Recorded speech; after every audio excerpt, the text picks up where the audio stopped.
Hi friends, Mysore నుంచి return వస్తుంటే 10:30 11 టైంకి పిల్లలు ఆకలి అన్నారు.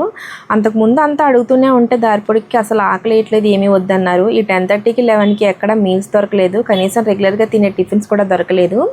సరే కదా అని పక్కన మెక్డొనాల్డ్స్ కనిపిస్తే ఇక్కడికైతే వచ్చామండి. చిన్నదానికైతే చికెన్ వింగ్స్ తీసుకున్నాను, పెద్దదానికి ఇక్కడ ఆఫర్లో ఇక్కడ చైనీస్ బర్గర్ ఒకటి ఉంది, దానికి కూల్ డ్రింక్ కూడా ఫ్రీ. పెద్దది నాన్ వెజ్ అనేది తిందు, సో తన కోసం అయితే బర్గర్ తీసుకుని చిన్నదానికేమో చికెన్ వింగ్స్ తీసుకున్నాను. లైన్లో నిలబడి అమౌంట్ కట్టి టోకెన్ తీసుకోవడం కన్నా ఇక్కడ ఇలా ఫోన్పే చేసేసి మనకి ఏం కావాలంటే అవన్నీ సెలెక్ట్ చేసుకుని టోకెన్ తీసుకోవడం బెటరు. ఇక్కడ మనం ఎంటర్ చేయగానే మన టోకెన్ నెంబర్ లోపలికి వెళ్ళిపోతుంది. వాళ్ళ ఆర్డర్ కంప్లీట్ అయిన వెంటనే మనకైతే ఇచ్చేస్తారు. ఇక్కడ కూర్చొని తినడానికి కూడా ఉంటుందండి, కాకపోతే ఇక్కడ టైం వేస్ట్, రన్నింగ్లో తినేయచ్చు కదా అని చెప్పేసి నేనైతే పార్సిల్ తీసుకున్నాను. ఫుడ్ అయితే చాలా బాగుంది, క్వాంటిటీ కూడా ఎక్కువే ఇచ్చారు, కూల్ డ్రింక్ కూడా బాగానే అనిపించిందండి. ఇప్పుడు పెట్టిన అమౌంట్కి వీళ్ళు ఇచ్చిన ఫుడ్కి అయితే చాలా సాటిస్ఫైడ్. మీరు ఎప్పుడైనా ఇక్కడ ట్రై చేశారా? కామెంట్ చేయండి.